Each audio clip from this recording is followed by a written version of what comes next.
let's talk about this day, this series, because it feels like it absolutely positively had to go to Game 7. In the regular season, both these teams had 106 points. During this series, each team, they've won 3 games. Each team has scored 14 goals. Every game has been decided by a single goal. 4 of the contests have required overtime.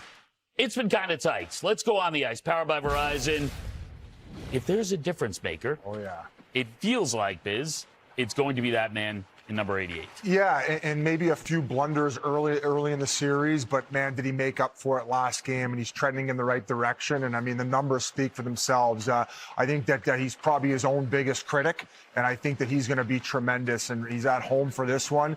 And this is a guy you want in your corner when you're going Game 7 and things are on the line. Especially on the PK. We say it time and time again, Biz, your goaltender has to be your best penalty killer. At home, he has to be the guy. Montreal on the road, Liam, 4th best power play on the road. So you know those young kids will be snapping it around, moving pucks, trying to manipulate that box, trying to get them to move around. The big cat has to be on his game because they're 13th right now, Bones, on the PK.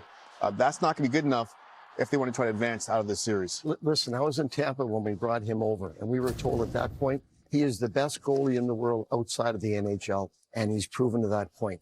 We played them in the Stanley Cup Finals in the bubble in Edmonton. We lost 2-0. We had a great Game 6. He stopped everything, right? So he is a Stanley Cup champion. He is one of the best in the world, and you couldn't ask for a better teammate. This guy shows up every day. He works his butt off. He's ready to play. He's just an outstanding person, outstanding competitor, and obviously a great goalie. And a pretty proud guy, too. And I think that the last couple of years, his playoff performance haven't been up to standard for himself. And I'm sure that he's got a lot on the line in the way that he wants to perform in Game 7 and keep this team's hopes alive. Like we just mentioned on the way in, Liam, like the window's closing, right? Like they might have 2-3 more years here with this core playing at the level they're playing at. And he's one of the guys that has to elevate his play come Game 7. A little bit of a unicorn, too. Bones talked about when he first came over. Liam, remember we did the Stanley Cup Finals from Tampa Bay and Chicago, and I think it was Ben Bishop. Ben Bishop was got hurt, and he came in. We're like, who's this guy? Yeah. And everyone from Tampa Bay was saying, wait till you see this kid. This kid's unreal. He may never give the net back. Exactly. And it's been true. He's been incredible since taking that net to the Tampa Bay Lightning. His body language last game? Did you watch when the camera's on him? Like there was absolutely no way he was going to give up a goal if he could see it. And now if it deflects off something, that's another thing. But his body language, his composure, his compete, there was absolutely no way if he saw that puck, any puck was going in behind him. With the size of both guys, they're seeing everything, right? I mean, we talk about before we came on, between him and Dolbish, they're 6'4" out there, and they can look through screens, and they get on their tippy toes in there. I mean, they could see it all. Do you think that's why? I mean, Kucherov has been kind of stymied somewhat in this series. We know his numbers in Game 7s aren't good. Good offensive players in this series. Do they look at these massive goalies and think everything has to be perfect for it to work? Yeah, I believe so, because I've been watching Kuch, and he's coming across that slot on his offhand. Usually he's picking those corners. But now, Ray, you look at that, you're looking at probably 4 bodies in front of the goalie. You're not seeing any net. So the best thing you can do from a coaching perspective, get it on the net, hope you get a rebound or a deflection. But by trying to pick that perfect shot, you miss the net. Now you got to chase the puck down. He's got to put more pucks on the net instead of looking for that perfect shot. He's getting too many quality chances that aren't ending up on the net.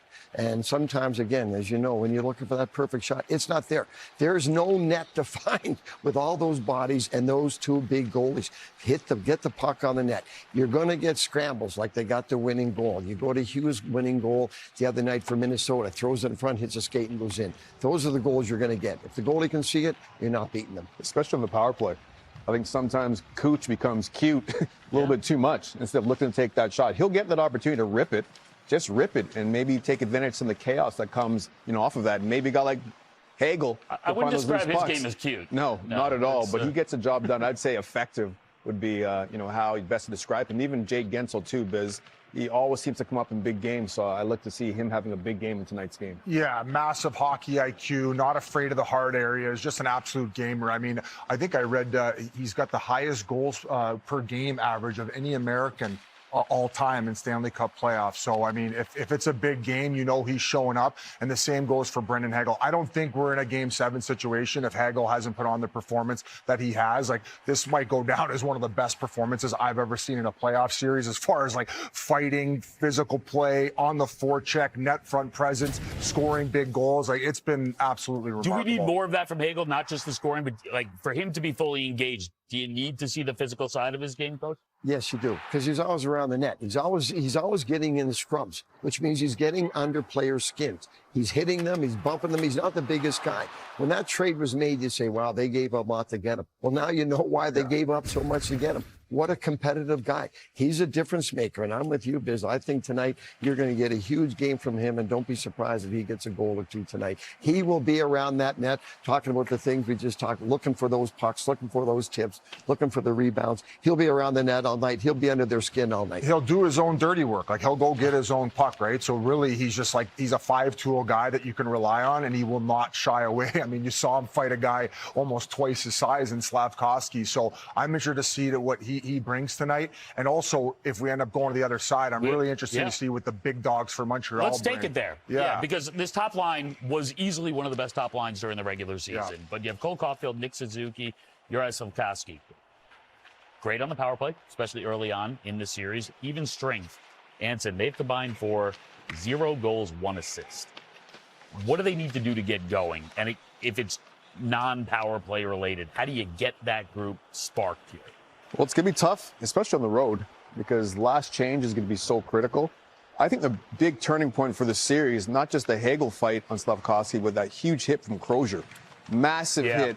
You know, and I think when Slavkovsky first came to the league, the one issue that a lot of people had with him was keeping his head down and not having his head up, because he was so big as an amateur hockey player, bigger than everyone else, that he didn't have to keep his head up. And he had to learn to keep his head up, come to the neutral zone, the offensive zone.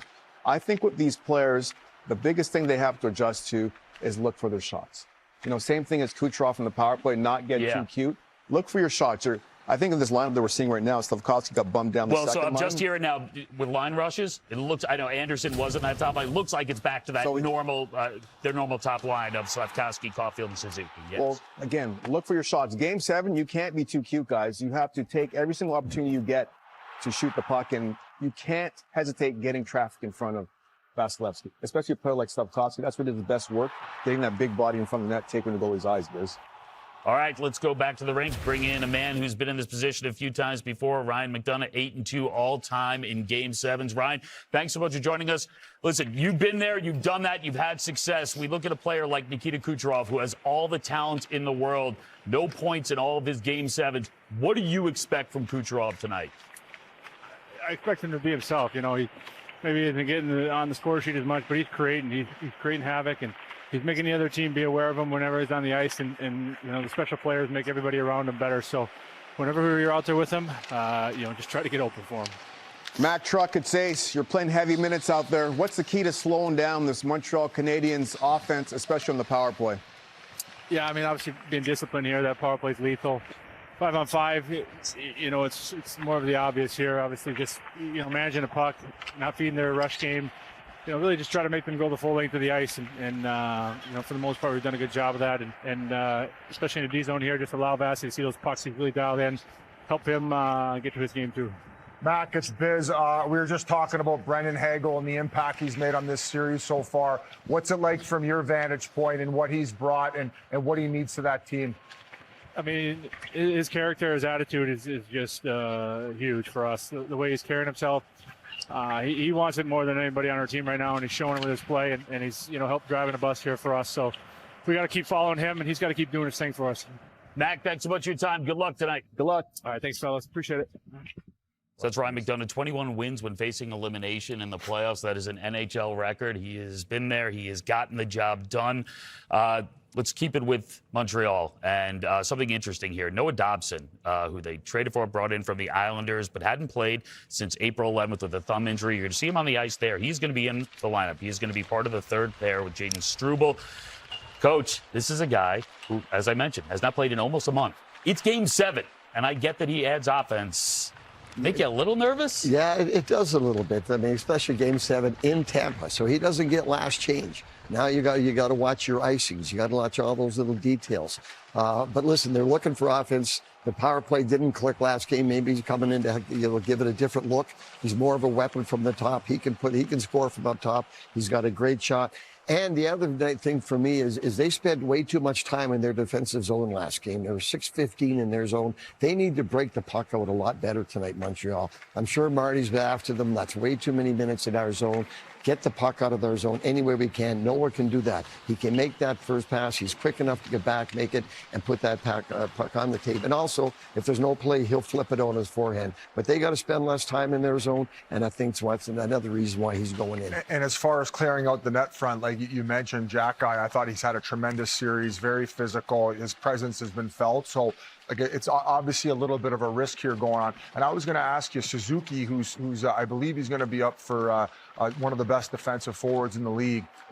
Sometimes when you focus so much on defending, does it take away from your offense as a top line center? Do you think that's why they haven't been able to produce the way they've produced? Yeah, that's a big part of his game. There's no question. But he also knows he drives the bus offensively with that line. So there's pressure on him both sides of the puck. In a low-scoring event or games like this, he's probably taking more pride in the defensive side. You're probably absolutely right about that. But when they get the opportunity to go with the puck, he's got to be able to create some offense as well. So the other guy I'm looking for in Montreal is Demidov tonight. He had 5 shots on net last game, right? So he might be a sneaky guy that's like Hagel. All of a sudden, he's going to show up and create some offense. But Suzuki is their best two-way player. He's taking great pride in the defensive side of the puck, which he always does. But I'm sure there's a little pressure on him to get that top line going. Well, your coach, you're talking about getting out of the zone more efficiently. That's going to help Caulfield, Suzuki, and Slafkovsky. Those offensive guys want the puck on their stick, leaving the defensive zone. They don't want to be running down and chasing down pucks, getting on the forecheck, playing the body. The puck's a lot more fun. The game's a lot more fun when the puck's in your stick. I feel like we're all talking faster because we just won Game 7 again. Here. Yeah. I got Coach Bones is I know. right now. Listen, he laid it down. You got to live up to it at this point.